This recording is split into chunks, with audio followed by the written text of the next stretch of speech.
여러분 안녕 주무셨습니까? 참 좋은 아침입니다.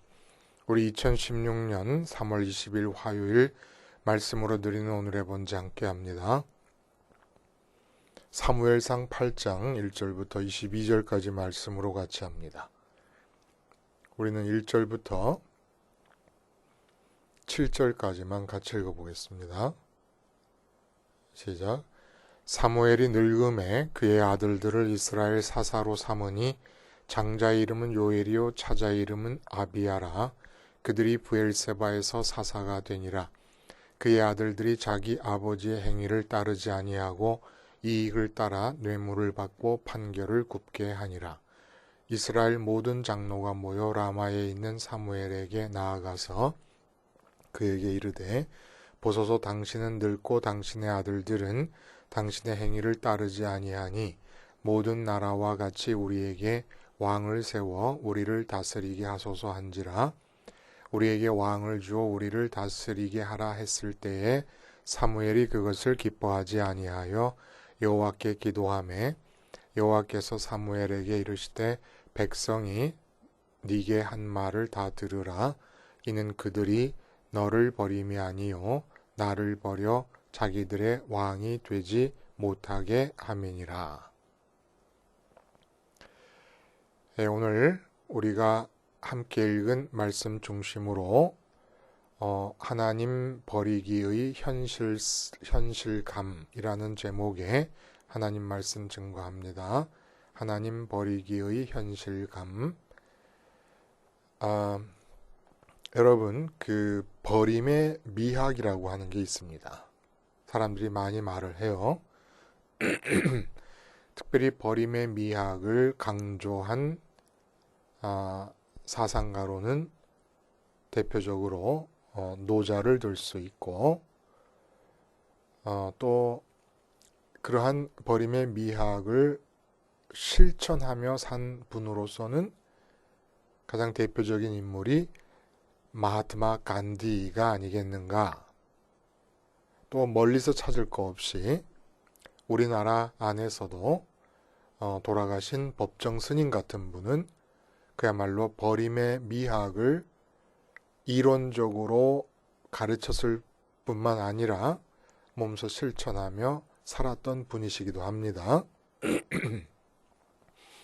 그래서 항상 그러한 무소유의 삶을 실천하며 살았던 모습이 우리 기독교 속에는 없는 것이 이제 늘 안타까운 그런 마음을 갖게 하기도 할 정도로 이 시대에 귀감이 되는 그런 삶을 사셨습니다. 또 이런 버림의 미학은 단순히 이렇게 사상적인 영역에서만 얘기되는 게 아니고 심지어는 기업 경영에 있어서도 버림의 미학이라고 하는 것이 큰 덕목으로 얘기가 된다는 거예요. 기업을 위한 전략을 세울 때 버림의 미학을 모르면 모든 기업을 위한 전략은 전략이 아니라 낭패로 이끄는 그런 부정적인 결과를 가져다 주는 것이 될 수밖에 없다. 그게 스티브 잡스 같은 사람이 특별히 이 버림의 미학의 추종자였다 그러죠. 애플이 도산 위기에 놓여 있을 때 구원투수로 등장한 스티브 잡스가 뭐라 그랬느냐. 우리에게 지금 중요한 것은 무엇을 하지 않을지를 결정하는 것이 무엇을 할지를 결정하는 것만큼이나 중요하다고 역설하면서 애플을 구원해냈다고 얘기를 합니다. 이 버림의 미학을 얘기할 때 우리가 놓쳐버리는 게 있어요. 어떤 것이냐 하면은 버림이라고 하는 것은 의도적이고 의식적인 행위를 말합니다. 그렇죠? 그리고 또 반드시 우리가 기억해야 될 것은 버리는 것이 가능하려면 버림을 실천하기 이전에 가짐이 일어나야 합니다. 이 점을 주목하지 않는 것이 좀 문제가 아닐까라는 생각을 해봐요. 버림의 미학이라는 것은 이미 가진 것을 의도적으로 결단하고 버리라는 것입니다. 근데 더 중요한 사실이 뭐냐 하면은 이렇게 의도적이고 의식적인 버림의 미학이 이야기되기 이전의 상태를 우리가 간과하고 있다는 거예요. 버리려면 가져야 되잖아요. 그렇죠? 근데 가질 때 버림의 미학을 실천하려면 가짐이 전제되어야 되는데 그 가질 때 이미 버렸어요. 버림이 이미 일어났습니다. 그러니까 버림의 미학이라고 일컫는 일을 실천하기 이전에 가져야 된다는 것이 전제되고 있는데 그걸 가질 때 이미 버린 적이 있습니다. 뭔가를 가지려면 반드시 버려야 되기 때문에 버림이 없이 가질 수는 없는 거예요. 예를 한번 쉽게 들어봅니다. 이혼이라고 하는 것, 결혼이라고 하는 것에 대한 윤리적인 가치 기준을 들여다대고 평가하고 이러자는 얘기가 아니라 이혼과 결혼의 다분히 형식적인 면만 들여다봐요. 이혼이 뭡니까? 아내 버리기고 남편 버리기예요. 오늘 제목이 하나님 버리기라 그랬는데 또 버림의 미학이라 그러는데 이혼이라는 게 아내 버리고 남편 버리기입니다. 예를 들어 부모들이 정략 결혼을 시켰다. 사랑하는 애인과 헤어졌습니다. 근데 도저히 살 수가 없어서 이제 이 정략 결혼으로 시작된 결혼 생활을 끝마치는 이혼을 하려고 합니다. 이 상황을 가정해 보면은 이혼은 결혼한 사람만이 가능한 거예요. 다시 말해서 아내를 가지고 남편을 가진 자이기 때문에 아내를 버리고 남편을 버리는 게 가능합니다. 근데 이렇게 이혼이 이제 버리는 거 아닙니까? 버리기 위해서는 가져야 됐었어요. 근데 이혼하게 되기 위한 전제로서 결혼을 통해 가질 때 이미 버렸다는 거예요. 정략 결혼으로 A라는 여자를 부모가 추천해 주는 대로 아내로 가질 때 자기 애인이었던 B라는 여자를 버린 겁니다. 그러니까 버림의 미학이라고 하는 말이 의심이 드는 이유는 뭐냐 하면 가질 때 잘못 버렸어요. 그래서 지금 이혼을 하는 이유는 버림의 패단의 결과입니다. 그렇죠? 어려운 얘기 아니죠. 그렇죠?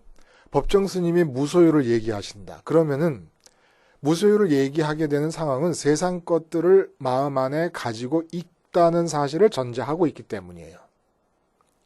근데 법정 스님에게서 언급되지 않고 있는 사실은 뭐냐 하면 세상 것을 마음속에 가지고 있다는 것을 전제할 뿐이지 세상 것을 마음에 가질 때에 이미 한번 버린 적이 있다는 사실을 언급하지 않고 있습니다. 그러니까 버림의 미학이 말이 안 되는 이유는 뭐냐 하면 버리는 것이 무조건 좋은 것이 아니고 가지는 것은 무조건 나쁜 것이 아닙니다. 가져야 될 것을 버리는 것이 문제가 될 수 있다는 거예요. 참으로 가져야 될 것을 가지는 것이 중요하지 잘못된 것을 가진 뒤에 치료 차원에서 버리라고 하는 것은 궁극적이지 않다는 겁니다. 문제에 대한 해답으로서 궁극적이지 않다는 거예요. 예방 차원에서 가져야 될 것을 가지는 게 중요해요. 왜냐하면 갖는다고 하는 것은 반드시 버려야 되기 때문에 뭔가를 버려야 되기 때문에 잘못 애인과 B라는 애인이라는 B라는 여자와 결혼했어야 되는 거예요. 형식적으로만 얘기하는 겁니다. 실질적으로 내용적으로 보면 그 여자와 결혼했다고 해서 반드시 행복하다는 보장은 없지만 형식적이고 논리적으로만 얘기하면 아내로서 가져야 될 B라는 여자를 버리면서 정략 결혼에 따라 A라는 여자를 가졌기 때문에 버려야 되는 일이 나타난다는 겁니다. 모든 사람이 버림의 미학을 얘기할 때 놓쳐버리고 있는 점이 무엇이냐? 버리기 위해 전제가 되는 가짐에 있어서 가지기 위해서는 동시에 가짐과 동시에 뭔가를 버려야 했는데 그 버렸던 그것을 되찾아 가져야 된다고 하는 사실을 놓치고 있다는 겁니다. 그게 뭐예요? 하나님입니다. 우리 마음에 무엇인가를 가지려고 하잖아요. 그러면 반드시 하나님을 버린 뒤에라야 가질 수가 있는 거예요. 왜냐하면 하나님의 본래의 위치가 우리 마음 안이기 때문에 받아들여지셔야 되기 때문에 인격적으로 우리가 그분을 사랑하고 사모하면서 받아들여져야 되기 때문에 마음 안에 무엇인가를 들여놓는다라고 하는 얘기는 반드시 하나님을 마음에서 내몰아야 되고 마음에서 하나님을 버려야 가능한 겁니다. 그러니까 하나님을 가져야 될 뿐인 유일하게 가져야 될 뿐인 하나님을 버리고 다른 것을 가진 상태에서 본래 가져야 될 존재인 하나님을 가져라라고 말하지 않고 잘못 가진 것들을 단지 버리라고만 말을 하면 답이 아닌 거예요. 그것은. 마음은 빈 채로 놔둘 수가 없습니다. 도대체 이런 말들이 오늘 본문에 도대체 무슨 내용과 연결이 되는 것인가 궁금하죠. 오늘 본문은 우리가 읽어서 아시겠습니다마는 이스라엘의 역사 속에서 아주 중요한 전환점을 이루는 본문이다 이렇게 생각을 합니다. 다시 말해서 신정체제에서 하나님이 통치하시는 신정체제에서 왕이 통치하는 왕정체제로의 전환점을 이루는 본문이다 생각을 합니다. 근데 오늘 본문에 보면은 그러한 우리의 생각에 급격한 제동을 거시는 하나님의 말씀이 나타납니다. 뭐라 그러냐면 7절에 여호와께서 사무엘에게 이르시되 백성이 네게 한 말을 다 들으라 해놓으시고는 이는 그들이 너를 버림이 아니요 나를 버려 자기들의 왕이 되지 못하게 함이니라. 왕정체제라는 것은 왕이 다스리는 거예요. 근데 하나님은 당신을 버려서 당신이 왕이 되지 못하게 함이니라라고 말씀하고 계십니다. 그게 무슨 얘기예요? 이스라엘이 요구하는 것을 하나님은 신정체제에서 왕정체제, 제도의 바뀜으로 여기시는 게 아니고 왕을 바꾸는 것으로 여기신다는 겁니다. 신정체제에서 왕정체제로의 전환이 아니라 하나님 왕에서 사람 왕으로 바꿔달라고 요구하는 것으로 하나님은 여기신다는 거예요. 어차피 다스림을 받는 것은 동일하다 이겁니다. 누구에게 다스림을 받든지. 다스림을 받을 때 그 다스림의 제도적인 내용들이 조금씩 어떻게 달라질 것인가는 여기서 중요한 게 아니에요. 그래서 핵심 포인트는 신정체제라고 하는 제도로부터 왕정체제라는 제도로의 바뀜을 얘기하는 본문이 아니라 이스라엘 사람 한 사람이 하나님을 버렸다는 데 포인트를 두고 있는 겁니다. 왜냐하면 장로들이 백성들의 대표니까.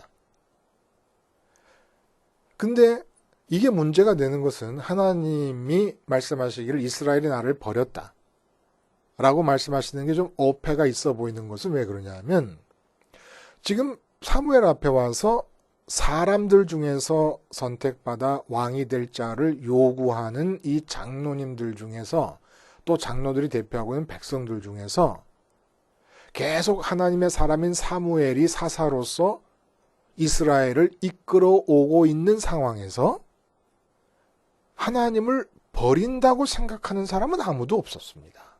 왕정을 요구해도 하나님의 사람인 사무엘에게 와서 왕정제도를 요구하는 것은 하나님께 당신이 허락을 받아서 우리에게 왕정제도를 확립해 주시오 라고 하는 뜻이지 하나님을 버리는 사람은 아무도 없어요. 근데 하나님은 그것을 나를 버리는 것이라고 여기고 계시는 겁니다. 그리고 그런 맥락에서 같은 의미에서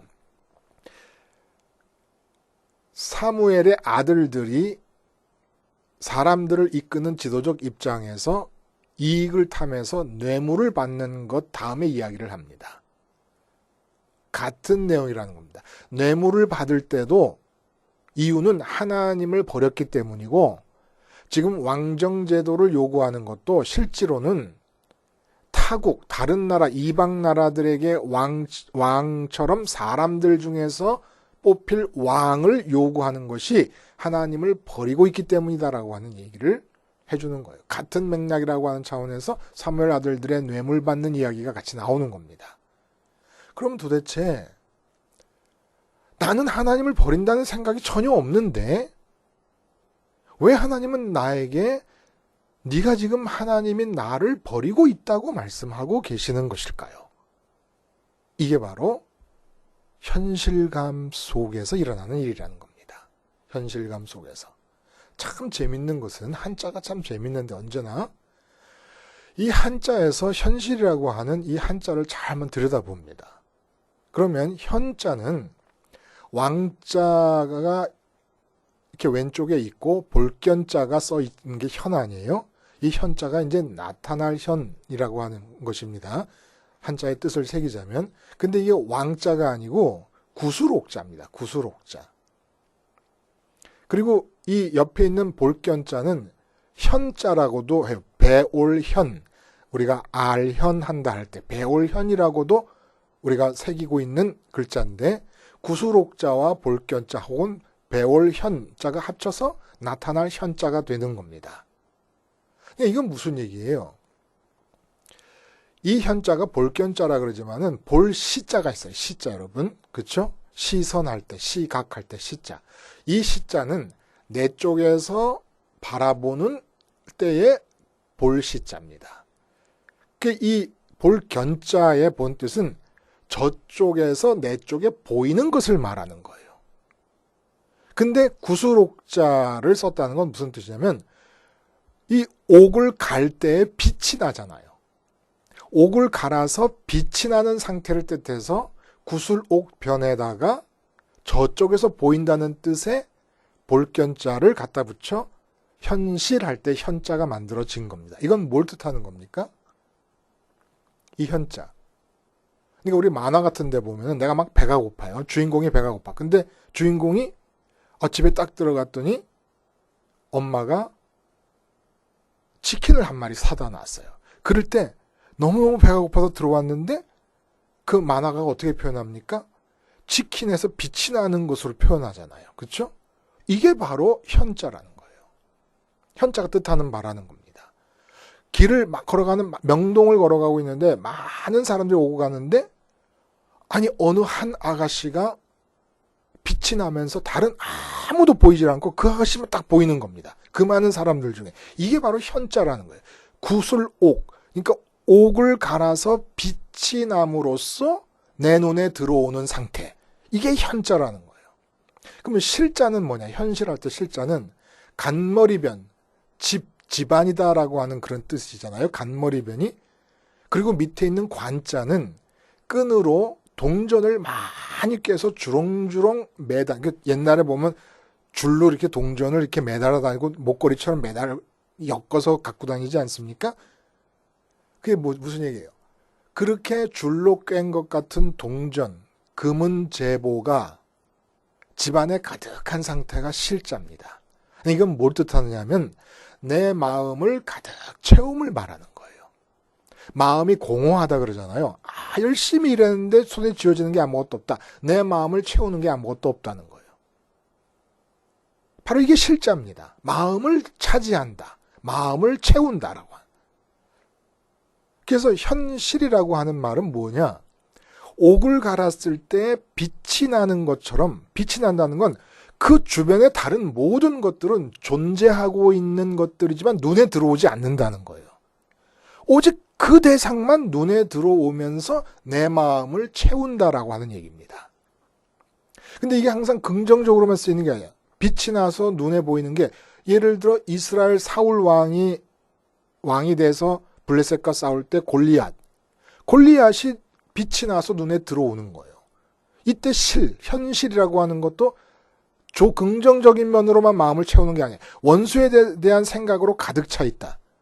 그게 실이에요. 실제라고 하는 뜻에서 실이라는 얘기입니다. 그러므로 현실은 뭐예요? 긍정적인 걸 수도 있고 부정적인 걸 수도 있고, 항상 빛이 나면서 주변의 것이 하나도 안 보이고 그것만 보이면서 그것이 내 마음을 가득 채우고 있고 차지하고 있는 상태가 현실이고, 그것이 바로 현실감이라는 얘기입니다. 이 현실감 속에서 우리는 하나님을 버리는 거예요. 예를 들어 스테반 집사님이 순교하실 때 자기 몸은 지금 돌로 침을 받고 있습니다. 근데 하늘이 열렸다 그래요. 그래서 보좌가 보이고 보좌 우편에 계신 인자, 예수님이 보입니다. 이게 뭘 뜻하는 겁니까? 옥을 갈아서 빛이 나는 것처럼 하늘이 빛이 나면서 마음을 다 차지하게 되니까 그 빛에 가려져서 돌에 맞아 죽어가고 있는 자기 몸이 어둠 속에 묻혀버리는 겁니다. 이 당시에 이 순간에 스테반 집사님에게 현실은 바로 하늘인 거예요. 베드로가 내일 참수형이 당하기로 결정됐는데 잠을 깊이 잡니다. 천사가 와서 옆구리를 차서 일어나 걷는 중에도 잠이 아직 안 깨 있을 정도로 깊은 잠이 듭니다. 이유가 뭡니까? 이 마음에 빛이 나서 마음을 차지하고 있는 것이 하늘이기 때문에, 하늘에 계신 하나님이기 때문에, 하늘에 계신 주님이기 때문에 자기 몸이 내일 참수형을 당한다는 사실이 현실이 아닌 거예요. 묻혀버리는 겁니다. 그 빛에. 여러분, 지금 여러분에게 빛이 나면서, 그건 긍정적인 빛일 수도 있고 부정적인 빛일 수도 있어요. 빛이 나면서 그것만이 보이고 여러분의 마음을 완전히 차지하고 있는 것이 뭡니까? 그게 바로 현실이에요. 그 현실감을 갖고 있으면서 우리는 하나님을 버리는 겁니다. 하나님이 빛이 나면서, 하늘이 빛이 나면서 내 마음의 시선에 보이고 마음을 차지하고 있는 상태, 이 상태가 바로 하나님을 갖고 있는 상태고 하나님을 가지는 상태입니다. 하나님을 버렸다. 왜 버렸다 그래요? 이방 나라들에서 블레셋과 싸울 때, 모압과 싸울 때, 암몬과 싸울 때, 아모리와 싸울 때 이방 나라들의 왕을 봅니다. 왕에게서 빛이 납니다. 내 마음에 왕이라고 하는 존재가 들어와서 내 마음을 차지합니다. 이게 현실이라는 거예요. 그러니까 이스라엘을 볼 때는 왕이 없음이 크게 보이는 겁니다. 왕이 없는 상태라는 게 가장 크게 보이는 거예요. 세상의 왕, 사람들 중에서 뽑힌 왕이 없다고 하는 상황이 크게 보이면서 이게 현실이 되는 거예요. 하나님이 계신다고 하는 사실이, 인간 왕이 없다는 사실이 빛이 나면서 하나님 계심이 어둠 속에 묻혀버리는 겁니다. 여러분, 돈이 없어서 여러분이 마음속에 돈 걱정을 하죠. 돈이 없다는 사실이 빛이 나는 거예요. 옥을 갈아 빛을 내듯이 눈에 띄는 것, 그리고 집안의 보석이 가득하듯이 내 마음을 가득 채움, 현실. 돈 문제가 빛을 발하면서 내 눈에 띄어서 그것이 밤새도록 내 마음에 돈 걱정을 하게끔 내 마음을 가득 채우고 있다. 그게 바로 현실입니다. 그 현실이 보이면 다른 사실들은 완전히 어둠 속에 묻혀버리고 마는 거예요.